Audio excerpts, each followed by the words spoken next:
নির্বাচনকালীন সরকারের রূপ যদি ভিন্ন হয় এবং অন্তর্বর্তী সরকার যদি কোনোভাবে রূপান্তরিত হয় তাহলে তার আকার ও গঠন কিভাবে হবে, কাদের নিয়ে হবে এবং কার কাজের পরিসরই বা কি হবে। জুলাই সনদের ব্যাপারে বিএনপি যাতে ক্রিটিক্যাল না হয় সেই বিষয়টি আলাপে আসবে এবং সেরকম একটি প্রতিশ্রুতি হয়তো প্রধান উপদেষ্টা চাইতে পারেন তারেক রহমানের কাছ থেকে। সরকার যদি নির্বাচন নিয়ে গড়িমসি করে তাহলে এক পর্যায়ে হয়তো বিএনপি আওয়ামী লীগ একসঙ্গে তাদের বিরুদ্ধে আন্দোলনে নামবে। গ্রামেগঞ্জে শহরে এই মুহূর্তে ঈদুল আজহার ছুটি মুডে এখনও যারা আছেন তাদের আলাপ কিন্তু এখন আর কি খেলেন আর কি দামে গরু কিনলেন সেখানে নেই। সেই আলাপ চলে গেছে ৮,০০০ মাইল দূরে লন্ডনে। লন্ডনের হোটেল ডোরচেস্টারে ১৩ই জুন স্থানীয় সময় সকাল ৯টা থেকে ১১টা পর্যন্ত প্রধান উপদেষ্টা আর বিএনপির ভারপ্রাপ্ত চেয়ারম্যান ঠিক কি কি বিষয় নিয়ে আলাপ করবেন এবং তাদের হাতের ধুমায়িত চা বা কফির কাপের উত্তাপ বিএনপি এবং সরকারের মাঝে যে শীতল সম্পর্ক তৈরি হয়েছে তা কতটা দূর করবে সেটাই বড় আলোচনা। রাজনৈতিক বিশেষজ্ঞদের মতে এই শীতল সম্পর্কের উষ্ণতার উপরই নির্ভর করছে নির্বাচন আগে না সংস্কার আগে, জুলাই হত্যার বিচার আগে না নির্বাচন আগে এই বিষয়গুলোর সমঝোতার। এই বৈঠকের গুরুত্বের কথা তুলে ধরে ইতিহাস বিষয়ক গবেষক আলতাফ পারভেজ তার এক কলামে বলেছেন, দেশের আইন শৃঙ্খলা ও অর্থনীতির দুরবস্থার পাশাপাশি এই বৈঠকের গুরুত্ব অন্তত আরও দুই কারণে রয়েছে।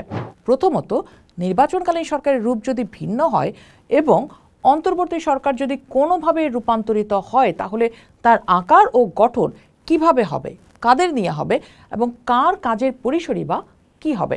এবং দ্বিতীয়ত হচ্ছে, নির্বাচনের পর সম্ভাব্য বিজয়ীরা যদি কথামতো কথিত জাতীয় সরকার গঠন করে তাহলে সেই সরকার কারা, কি মাত্রায় অংশ নিতে পারবে এবং অন্তর্বর্তী সরকারের এতদিনকার কাজকর্মকে তারা কিভাবে মূল্যায়ন করবে ও সম্মান দেখাবে। এসব প্রশ্ন এখনই কিছু প্রতিশ্রুতি ও অঙ্গীকার খুঁজছে বলে মনে হয়। আমরা জানি সরকারের পক্ষ থেকে আগ্রহের ফলে এই বৈঠক হচ্ছে বলে বিএনপি দাবি করলেও বিএনপি মনে করে এই বৈঠক বাংলাদেশের বর্তমান রাজনৈতিক পরিস্থিতির জন্য টার্নিং পয়েন্ট হতে চলেছে। যেমনটা দলের মহাসচিব বলেছেন যে এই বৈঠক নতুন ডাইমেনশন দিবে। সম্প্রতি ঢাকা দক্ষিণ সিটিতে ইশরাক হোসেনের মেয়র পদ গুরুত্বপূর্ণ সংস্কার ইস্যুতে সরকার ও বিএনপির টানাপোড়েনের মধ্যেই পরের বছর এপ্রিলে নির্বাচনের সময়সীমা ঘোষণায় বেশ ক্ষুব্ধ প্রতিক্রিয়া দেখিয়েছিল বিএনপি, যে কারণে ঈদের পর আন্দোলনের জন্য অনেকটা মানসিকভাবেই প্রস্তুতি নিচ্ছিল এই দলটি। এবারে তাহলে প্রশ্ন উঠছে, এই বৈঠকের পর কি তাহলে বিএনপি আগামী নির্বাচন নিয়ে তাদের অনড় অবস্থান থেকে সরে আসবে? কারণ বাংলাদেশের কোনো কোনো গণমাধ্যমে খবরে দাবি করা হয়েছে প্রধান উপদেষ্টার সঙ্গে তারেক রহমানের এই বৈঠকে আগামী ফেব্রুয়ারির মধ্যে নির্বাচনের দাবি করা হতে পারে। কেননা কিছু হিসেব নিকেশ তাই বলছে। যেমন সেনাপ্রধান গত বছরের সেপ্টেম্বরে রয়টার্সকে দেওয়া সাক্ষাৎকারে যে 18 মাসের কথা বলেছিলেন, হিসেব করলে কিন্তু ফেব্রুয়ারি সেই সময়টি। জামাত ইসলামীও এই সময়ের কথা বলেছে। আর তাছাড়া আবহাওয়া, রোজা, নির্বাচন কমিশনের প্রস্তুতি, এরকম সব ফ্যাক্টর মিলালে ফেব্রুয়ারির বিষয়ে ঐক্যমত হতে পারে।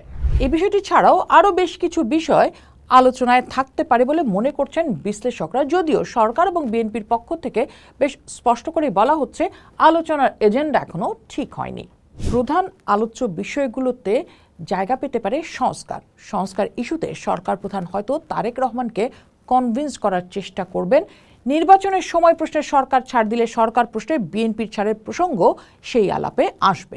অনেকে বলছেন জুলাই সনদের ব্যাপারে বিএনপি যাতে ক্রিটিক্যাল না হয় সেই বিষয়টি আলাপে আসবে এবং সেরকম একটি প্রতিশ্রুতি হয়তো প্রধান উপদেষ্টা চাইতে পারেন তারেক রহমানের কাছ থেকে।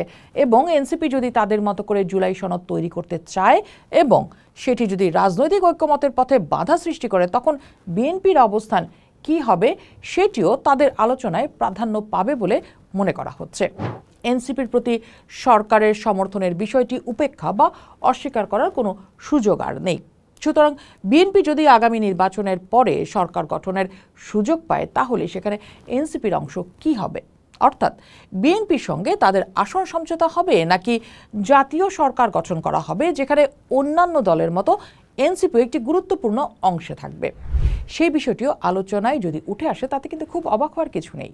অনেক বিশ্লেষক বলছেন আওয়ামী লীগকে মোকাবেলার কৌশল কি হবে তা নিয়েও আলোচনা হতে পারে। কেননা রাজনীতির মাঠে এরকম আলোচনাও রয়েছে যে সরকার যদি নির্বাচন নিয়ে গড়িমসি করে তাহলে এক পর্যায়ে হয়তো বিএনপি আওয়ামী লীগ একসঙ্গে তাদের বিরুদ্ধে আন্দোলনে নামবে।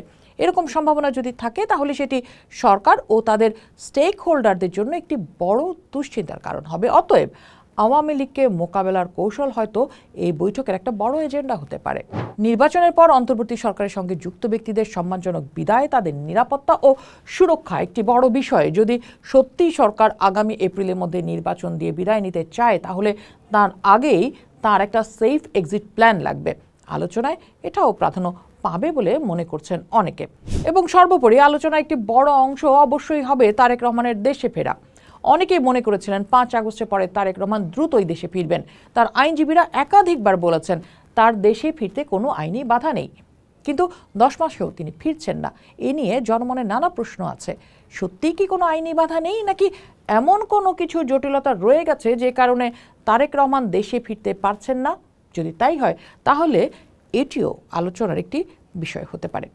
সাংবাদিক আমিন আল রশিদ তার এক লেখায় বলেছেন, দেশ ও দলের প্রধানের আলোচনাটি নিতান্তই সৌজন্য সাক্ষাৎ বা চায়ের আমন্ত্রণে সীমাবদ্ধ থাকবে না, বরং চায়ের কাপে চুমুক দিতে দিতে তারা হয়তো এমন অনেক কিছু নিয়ে কথা বলবেন যেখানে দেশ ও দলের বাইরে ব্যক্তিগত অনেক বিষয়ও চলে আসবে, যার সব কিছু সংবাদ সম্মেলনে বলা হবে না বা সরকার বা দলের পক্ষ থেকে যে বিবৃতি পাঠানো হয় সেখানেও উল্লেখ থাকবে না। যে কারণে বলা হয়, রাজনীতির আলোচনা বা সংলাপ শেষে সংবাদ সম্মেলনে কি বলা হলো তার চেয়ে গুরুত্বপূর্ণ হচ্ছে কি কি গোপন করা হলো।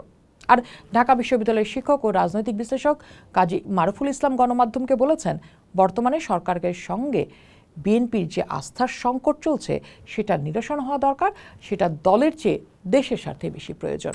পোস্ট দেখুন, ভাবুন, করুন, পোস্টের সাথেই থাকুন।